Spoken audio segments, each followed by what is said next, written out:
BRICS में इस वक्त बिजनेस फोरम लीडर्स डायलॉग चल रहा है। प्रधानमंत्री Narendra Modi. Excellencies, BRICS business समुदाय के लीडर्स, आप सबको नमस्कार। मुझे खुशी है कि दक्षिण अफ्रीका की भूमि पर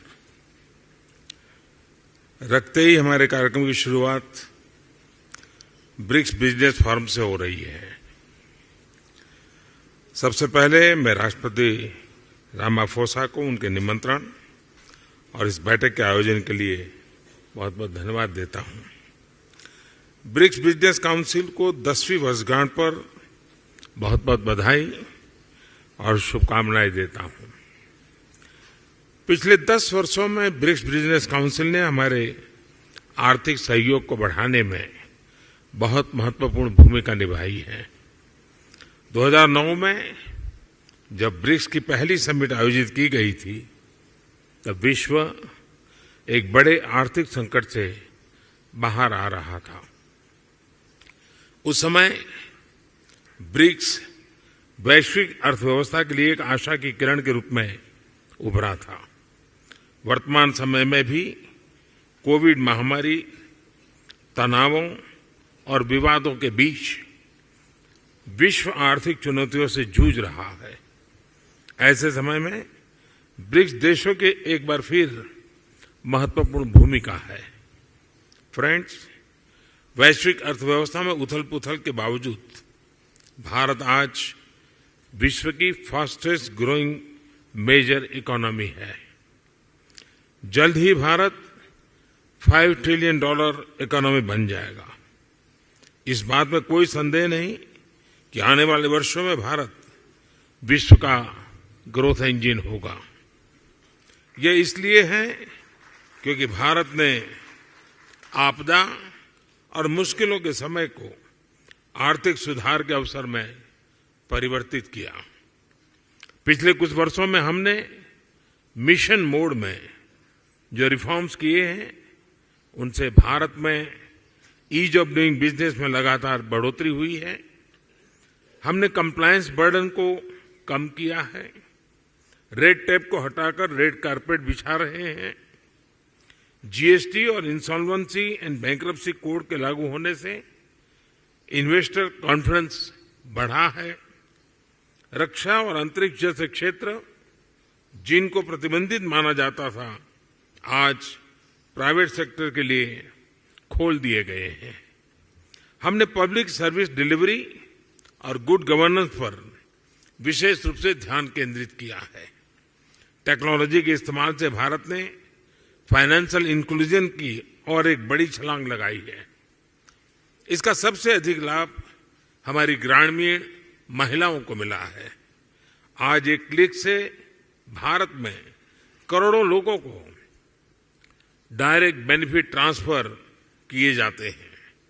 अब तक $360 बिलियन से भी अधिक ऐसे ट्रांसफर किए जा चुके हैं। इससे सर्विस डिलीवरी में पारदर्शिता बढ़ी है और भ्रष्टाचार और मिडलमैन कम हुए हैं। प्रति गीगाबाइट डाटा की कीमत में भारत सबसे किफायती देशों में है। आज भारत में स्ट्रीट वेंडर से लेकर बड़े बड़े शॉपिंग मॉल तक यूपीआई यानी यूनिफाइड पेमेंट इंटरफेस का इस्तेमाल किया जाता है। आज विश्व के सबसे अधिक डिजिटल ट्रांजैक्शन वाला देश भारत है। यूएई, फ्रांस, सिंगापुर जैसे देश इस प्लेटफॉर्म के साथ जुड़े हैं। ब्रिक्स देशों के साथ भी इस पर काम करने के लिए अनेक संभावनाएं हैं। भारत के इंफ्रास्ट्रक्चर में बड़े पैमाने पर हो रहे निवेश से देश का परिदृश्य बदल रहा है। इस वर्ष के बजट में हमने इंफ्रास्ट्रक्चर के लिए लगभग $120 बिलियन का प्रावधान रखा है।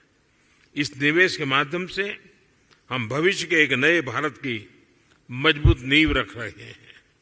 रेल, रोड, वाटरवे, एयरवेज हर क्षेत्र में तेज गति से बदलाव आ रहा है। आज भारत में 10,000 किलोमीटर प्रति वर्ष की रफ्तार से नए हाईवे बन रहे हैं। पिछले 9 वर्ष में एयरपोर्ट की संख्या दोगुनी हुई है। निवेश और उत्पादन को बढ़ाने के लिए हमने प्रोडक्शन लिंक इंसेंटिव स्कीम्स लागू की हैं। लॉजिस्टिक्स कॉस्ट कम होने से भारत का मैन्युफैक्चरिंग सेक्टर कॉम्पिटिटिव हो रहा है। रिन्यूएबल एनर्जी के क्षेत्र में भारत वर्ल्ड लीडर में से एक है।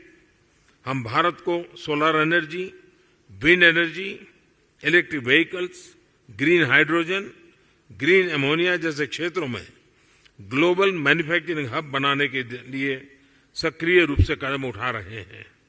स्वाभाविक है कि इससे भारत में रिन्यूएबल टेक्नोलॉजी का एक बड़ा मार्केट बनेगा। आज भारत में विश्व का तीसरा सबसे बड़ा स्टार्टअप इकोसिस्टम है। भारत में इस समय 100 से भी अधिक यूनिकॉर्न है। आईटी, टेलीकॉम, फिनटेक, एआई और सेमीकंडक्टर्स जैसे क्षेत्रों में हम make in India, make for the world के विजन को आगे बढ़ा रहे हैं।